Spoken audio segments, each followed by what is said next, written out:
Aisyah terbangun dengan jantung berdegup kencang ketika telepon berdering di tengah malam. Suara Rina, sahabat kakaknya yang selalu ceria, terdengar aneh, hampir putus asa. Aisyah, aku butuh teman. Ayo ikut aku mendaki Gunung Rinjani besok pagi. Hanya kita berdua. Tanpa pikir panjang, Aisyah setuju, mengira ini hanya pelarian dari rutinitas Jakarta yang melelahkan. Pagi itu, mereka berdua sudah berada di kaki Gunung Lombok, tas ransel penuh bekal, dan angin segar menyapa wajah mereka. Rina, wanita berusia 28 tahun dengan senyum yang selalu menyembunyikan sesuatu, memimpin jalan dengan langkah mantap. Aisyah, 24 tahun, mahasiswi seni yang selalu merasa terjebak dalam ekspektasi keluarga, mengikuti dengan antusias. Mereka mendaki selama berjam-jam, melewati hutan lebat, sungai kecil, dan tanjakan curam yang menguji stamina. Di sepanjang jalan, Rina bercerita tentang masa kecilnya di Surabaya, bagaimana ia selalu merasa berbeda, tapi Aisyah tidak menyadari kedalaman kata-kata itu. Saat matahari mulai terbenam, mereka tiba di puncak Pelawangan Sembalun, pemandangan Danau Segara Anak membentang indah di bawah sana. Udara dingin menusuk tulang, tapi hati Aisyah hangat oleh kebersamaan ini. Rina tiba-tiba berhenti, wajahnya pucat, dan ia menarik napas dalam. Aisyah, aku harus bilang ini sekarang. Aku mencintaimu. Bukan sebagai teman, tapi lebih dari itu.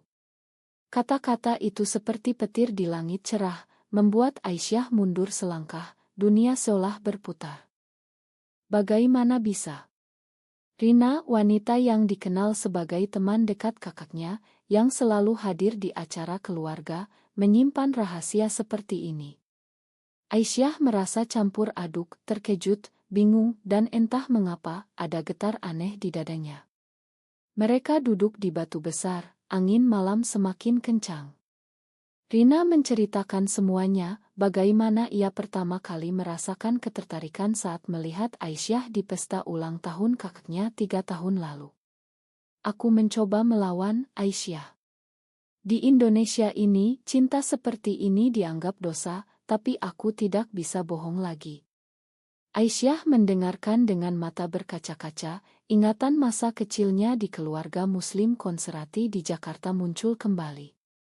Ayahnya, seorang pengusaha sukses, selalu menekankan nilai-nilai tradisional, pernikahan dengan pria baik, anak-anak, dan kehormatan keluarga. Ibunya, yang lembut tapi tegas, pernah bilang, jangan pernah buat kami malu.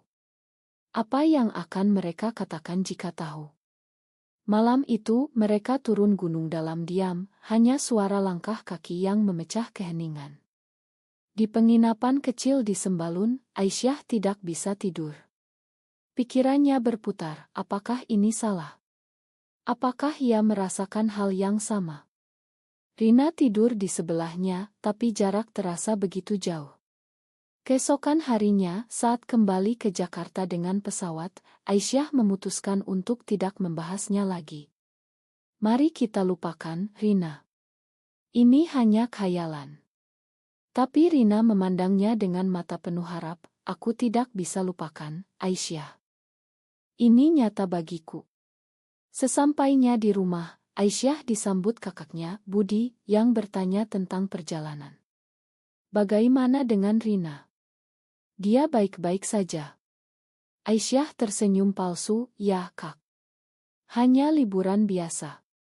Tapi di dalam kamarnya, ia menangis pelan, merasa dunia yang ia kenal mulai retak. Beberapa hari kemudian, Rina mengirim pesan, aku tahu ini sulit, tapi beri aku kesempatan untuk jelaskan. Aisyah ragu, tapi akhirnya setuju bertemu di kai kecil di Tamrin. Di sana, Rina menceritakan perjuangannya, bagaimana ia pernah mencoba menikah dengan pria untuk memenuhi harapan keluarga, tapi gagal karena hatinya tidak bisa bohong. Aku kehilangan pekerjaan karena rumor, Aisyah. Teman-teman menjauh. Tapi aku tetap bertahan. Aisyah mendengarkan, hatinya teriris. Ia ingat saat kecil, ketika ia merasa aneh melihat teman-teman perempuan, tapi selalu menekannya. Apakah ini tanda? Pertemuan itu berakhir dengan Aisyah bilang, "Aku butuh waktu." Tapi waktu tidak memberi kedamaian. Di kampus, Aisyah bertemu dengan sahabatnya, Lina, yang curiga. "Kamu aneh akhir-akhir ini. Ada apa?" Aisyah hampir cerita, tapi takut. Bagaimana jika Lina menolaknya? Di Indonesia, di mana undang-undang anti-LGBTQ masih menjadi perdebatan panas, coming out bisa berarti kehilangan segalanya. Malam itu, ayahnya memanggilnya ke ruang tamu. "Aisyah, kami dengar kamu dekat dengan Rina. Dia baik, tapi hati-hati. Ada rumor tentang dia." Kata-kata ayah membuat Aisyah panik. Bagaimana ayah tahu? Apakah ini awal dari badai? Ia berbohong, hanya teman, ayah. Tapi di dalam, ia tahu keputusan harus diambil segera. Apakah menerima Rina berarti mengkhianati keluarga? Atau menolak berarti mengkhianati diri sendiri? Konflik ini baru saja dimulai, dan Aisyah merasa seperti berada di tepi jurang. Hari-hari berikutnya terasa seperti mimpi buruk bagi Aisyah. Setiap pagi, ia bangun dengan beban di dada, memikirkan pesan-pesan dari Rina yang semakin intens. "Aku tidak mau memaksa, tapi aku merindukanmu." Aisyah tidak balas, tapi hatinya gelisah. Di kampus Universitas Indonesia, ia mencoba fokus pada kuliah seni, tapi pikirannya melayang. Saat istirahat, Lina mendekat lagi. "Serius, Ais, kamu seperti Om Bie. Cerita dong." Akhirnya, Aisyah pecah. Di taman kampus yang sepi, ia menceritakan semuanya, dari pendakian hingga pengakuan Rina. Lina terdiam, mata melebar. "Ya Allah, Ais. Kamu serius? Itu tidak benar." Reaksi Lina seperti pisau menusuk hati Aisyah. "Maksudmu apa, Lin? Aku belum bilang aku suka dia." Tapi Lina melanjutkan, "Di sini, di Indonesia, hal seperti itu bisa hancurkan hidupmu. Keluarga, teman, pekerjaan. Pikirkan baik-baik." Aisyah pulang dengan air mata, merasa dikhianati oleh sahabatnya sendiri. Malam itu, ia bertengkar dengan diri sendiri di kamar. Apakah Lina benar? Masyarakat Indonesia, dengan mayoritas Muslim dan nilai-nilai konservatif, sering melihat LGBT sebagai ancaman. Berita tentang raya dan diskriminasi sering muncul di media. Aisyah ingat kasus di Aceh, di mana hukuman cambuk diterapkan. Apakah itu nasibnya jika ketahuan? Keesokan harinya, Rina datang ke rumah tanpa diundang. Budi, kakak Aisyah, yang membuka pintu, tersenyum lebar. "Rina, lama tidak jumpa. Masuklah." Di ruang tamu, Rina duduk canggung, sementara Aisyah menghindari tapanya. Budi bercerita tentang pekerjaannya di bank, tapi Rina tampak gelisah. Saat Budi keluar sebentar, Rina berbisik, "Aku tidak tahan lagi, Ais. Kita harus bicara." Aisyah menggeleng, "Tidak di sini. Keluargaku." Tapi terlambat. Ibu masuk dengan teh, dan mata tajamnya menangkap ketegangan. "Ada apa ini? Kalian bertengkar?" Rina tersenyum paksa, "Tidak, Tante. Hanya obrolan biasa." Setelah Rina pulang, ibu bertanya pada Aisyah. "Rina aneh hari ini. Kamu tahu kenapa?" Aisyah berbohong lagi, tapi hatinya sakit. Beberapa hari kemudian, Aisyah memutuskan bertemu Rina di pantai Ancol, jauh dari mata orang. Di sana, di bawah matahari terbenam, Rina memegang tangan Aisyah. "Aku tahu ini berat, tapi aku merasa kamu juga punya perasaan yang sama." Aisyah menarik tangan, tapi jantungnya berdegup. "Aku takut, Rina. Keluargaku, masyarakat." Rina mengangguk, "Aku juga takut." Tapi hidup dalam kepalsuan lebih menyakitkan. Mereka berjalan sepanjang pantai, bercerita tentang mimpi-mimpi mereka. Rina ingin menjadi seniman bebas, tapi keluarganya memaksa ia bekerja di perusahaan ayahnya. Aisyah ingin melukis tanpa batas, tapi ayahnya ingin ia menikah segera. Pertemuan itu berakhir dengan pelukan singkat, tapi Aisyah merasa ada api yang menyala di dalamnya. Kembali ke rumah, ayah memanggil rapat keluarga. Aisyah, kami sudah bicara dengan keluarga teman ayah. Mereka punya anak laki-laki bagus, dokter. Kami ingin kamu bertemu. Aisyah terkejut, ayah, aku belum siap. Tapi ayah tegas, ini untuk masa depanmu. Jangan buang waktu. Malam itu, Aisyah menangis di kamar, merasa terjebak. Ia hubungi Rina, aku tidak bisa. Keluargaku memaksa aku bertemu pria. Rina balas, jangan menyerah. Kita bisa lawan bersama. Tapi Aisyah ragu. Di pertemuan dengan calon itu, Andi, Aisyah duduk diam, pikirannya di Rina. Andi ramah, tapi tidak ada getar. Setelah itu, ia bilang pada ayah, aku tidak suka dia. Ayah marah, kamu harus coba lagi. Konflik keluarga memuncak.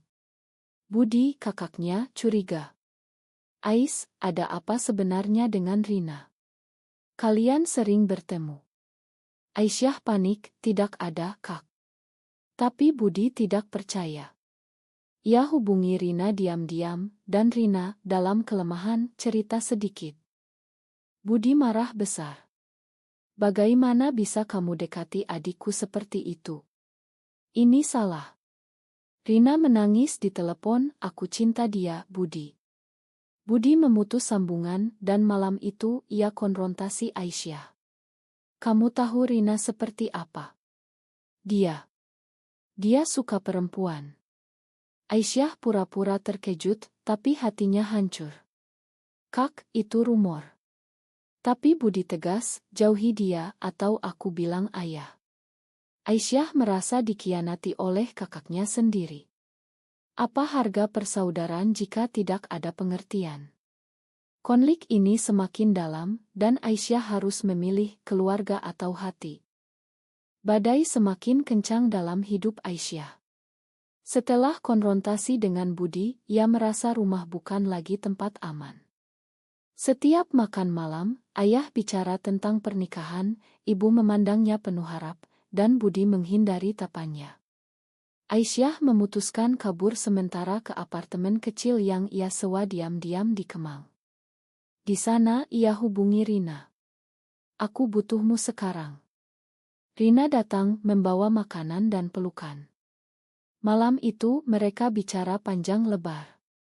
Rina cerita tentang pengalaman buruknya, bagaimana keluarganya memutus hubungan setelah tahu orientasinya. Aku kehilangan segalanya, Ais.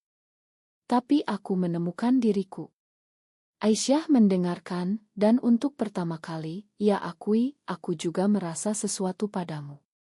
Kata-kata itu seperti pembebasan, tapi juga beban. Mereka memutuskan mencoba hubungan rahasia. Pertemuan-pertemuan curi-curi di kai tersembunyi, jalan-jalan malam di Monas, dan pesan-pesan penuh kode. Tapi kebahagiaan itu rapuh. Di kampus, Lina mulai menyebar rumor. Aisyah dekat dengan wanita aneh.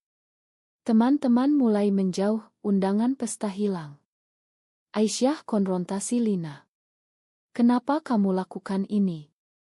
Kami sahabat. Lina balas dingin, aku lindungi kamu dari kesalahan. Ini tidak normal di masyarakat kita. Pengkhianatan itu menyakitkan, membuat Aisyah kehilangan kepercayaan. Sementara itu, di pekerjaan Rina sebagai desainer grafis, bosnya mulai curiga. Rina, ada rumor tentangmu. Jangan bawa masalah ke kantor. Rina hampir dipecat, tapi ia bertahan. Ia cerita pada Aisyah, ini harga yang harus dibayar. Aisyah merasa bersalah. Apakah cinta ini layak? Keluarga Aisyah mulai curiga. Ibu menemukan pesan di ponsel Aisyah yang lupa dikunci. Siapa Rina ini? Kenapa pesannya aneh? Aisyah berbohong, hanya teman, Bu. Tapi ibu tidak percaya. Ia cerita pada ayah dan ayah marah. Aisyah, pulang sekarang. Kita bicara. Di rumah, interogasi dimulai. Budi ikut, aku sudah tahu, ayah. Rina itu lesbian.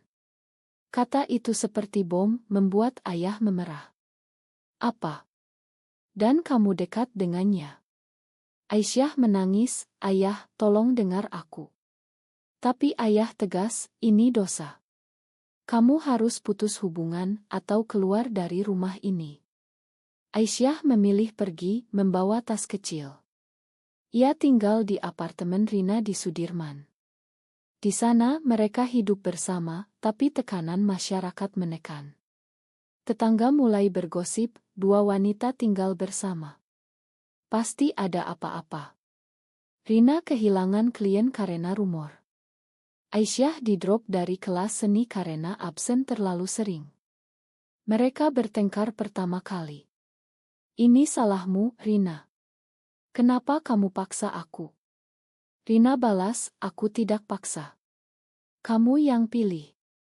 Pertengkaran itu membuat mereka terpisah sementara. Aisyah kembali ke rumah, memohon maaf pada keluarga. Ayah memeluknya, kami sayang kamu, Ais. Jangan ulangi. Tapi di dalam, Aisyah merasa hampa. Ia hubungi Rina diam-diam, aku tidak bisa tanpa kamu. Rina setuju bertemu di Bogor, di kebun raya. Di sana mereka rekonsiliasi, tapi dengan syarat, lebih hati-hati. Tapi nasib berkata lain. Budi yang memata-matai melihat mereka. Ia lapor pada ayah, mereka masih bertemu. Ayah marah besar, memanggil ulama keluarga. Kita harus selamatkan Aisyah dari pengaruh buruk. Mereka rencanakan intervensi. Di masjid keluarga, Aisyah dipaksa hadir. Ulama bicara tentang dosa, cinta sesama jenis adalah godaan setan. Aisyah menangis, merasa dihakimi. Ia lari keluar, hubungi Rina. Aku tidak tahan lagi. Rina jemput ia, dan mereka kabur ke Bali, mencari kedamaian. Di sana, di Pantai Kuta, mereka merasa bebas sementara.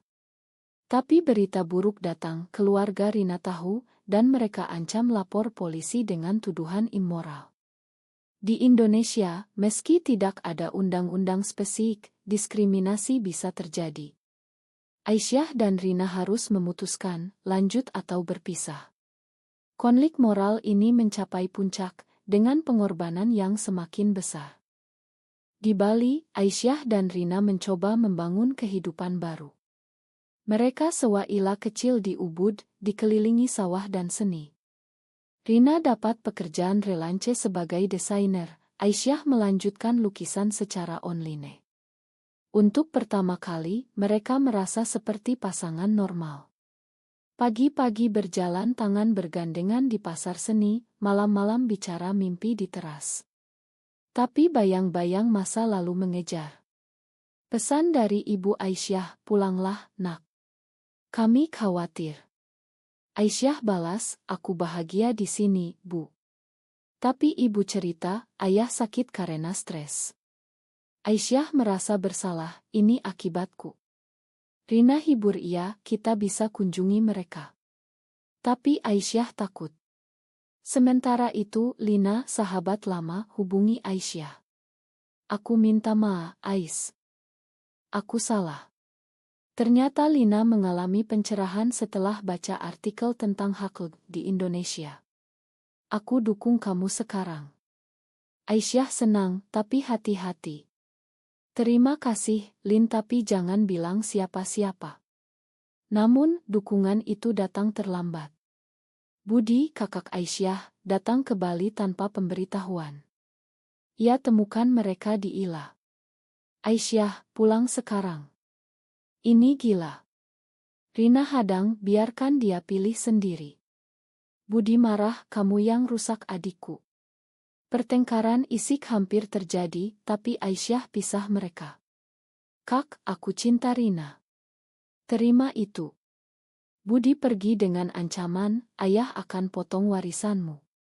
Kembali ke Jakarta, Budi cerita semuanya.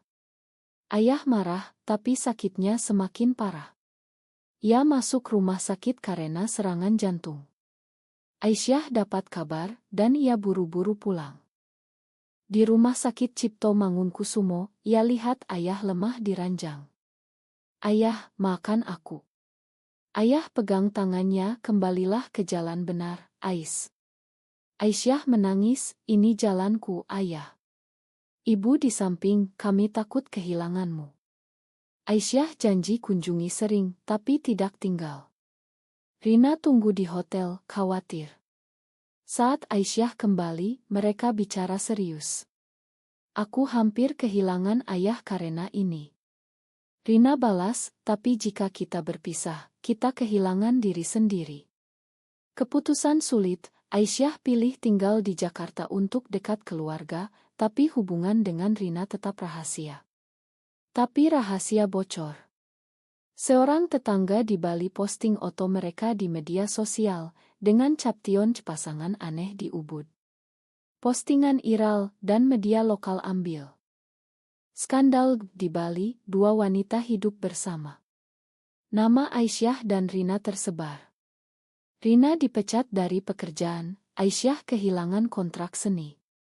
Keluarga Aisyah dihubungi wartawan. Ayah marah, ini malu besar. Ibu menangis, kenapa kamu lakukan ini? Aisyah konfrontasi tetangga, tapi sia-sia. Mereka harus pindah lagi ke Yogyakarta, mencari anonimitas. Di sana mereka gabung komunitas underground, bertemu orang-orang dengan cerita serupa. Seorang aktivis, Maya, cerita, di Indonesia, kita lawan dengan pendidikan, bukan lari. Aisyah terinspirasi, mulai lukis temahak asasi. Tapi tekanan terus. Polisi datang ke rumah mereka atas laporan gangguan moral. Meski tidak ditangkap, itu trauma. Rina depresi, mungkin kita harus berpisah. Aisyah tolak, tidak. Kita lawan. Tapi pengkhianatan datang dari dalam. Lina yang katanya dukung, ternyata bocorkan lokasi mereka ke Budi. Aku pikir ini terbaik untukmu. Aisyah hancur, kamu khianati aku lagi. Lina minta maaf, tapi terlambat. Budi datang dengan ulama, mencoba sembuhkan Aisyah. Ini penyakit, bisa disembuhkan. Aisyah lari, tapi Rina ditahan sementara. Ia harus pilih, lawan atau menyerah. Malam itu, Aisyah selamatkan Rina, dan mereka kabur ke luar negeri sementara, ke Malaysia. Di sana, mereka renungkan segalanya. Apa harga cinta ini? Tanya Aisyah. Rina jawab, segalanya, tapi layak. Konflik mencapai klimaks, dengan pengorbanan yang tak terbayangkan. Di Kuala Lumpur, Aisyah dan Rina mencoba mulai baru. Mereka dapat isa sementara, Rina dapat pekerjaan di agensi desain, Aisyah jual lukisan online. Jauh dari Indonesia, tekanan berkurang, tapi rindu keluarga menyiksa. Aisyah hubungi ibu diam-diam, Bu, aku baik-baik saja. Ibu menangis, pulanglah, nak. Ayah menyesal. Aisyah ragu, apakah ayah terima aku apa adanya? Ibu diam, belum, tapi kami coba. Rina dukung, jika kamu mau pulang, aku ikut.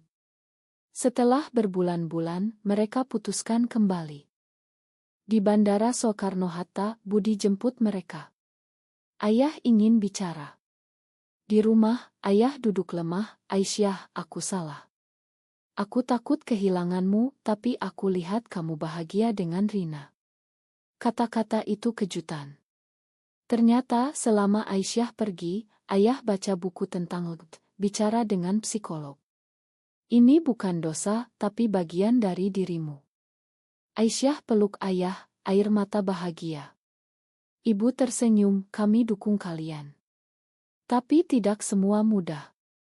Budi masih ragu, aku coba terima, tapi masyarakat.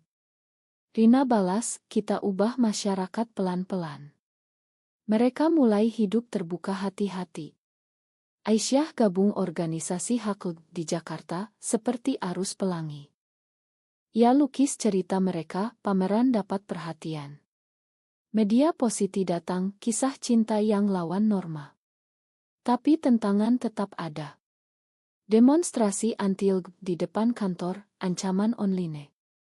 Rina hampir diserang di jalan, tapi Aisyah lindungi.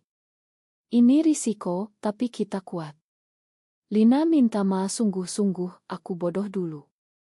Aisyah makan, tapi hubungan retak. Tahun berganti, Aisyah dan Rina jadi panutan bagi banyak wanita LGBT di Indonesia. Mereka bicara di seminar, bagikan cerita. Tapi pengorbanan tetap, kehilangan teman lama, tekanan kerja, dan luka hati. Suatu hari, di acara keluarga, ayah umumkan, Rina bagian dari keluarga kita sekarang. Itu momen indah. Tapi Aisyah tahu perjuangan belum selesai. Di akhir hari, ia renungkan, apakah semua ini benar? Apakah mencintai sesama layak dipertaruhkan segalanya? Rina pegang tangannya, ya, karena cinta sejati tidak kenal batas. Cinta mereka tumbuh, tapi dengan bekas luka. Mereka pilih jalan ini, meski penuh duri. Di Indonesia yang berubah pelan, harapan muncul. Tapi pertanyaan tetap, apakah masyarakat siap terima? Aisyah dan Rina terus maju, dengan hati penuh. Kisah mereka jadi inspirasi, tapi juga kontroversi. Akhirnya, setelah semua badai, mereka temukan kedamaian dalam diri. Tapi apakah keputusan Aisyah untuk menerima cinta ini benar, atau seharusnya ia patuhi norma masyarakat untuk hindari penderitaan?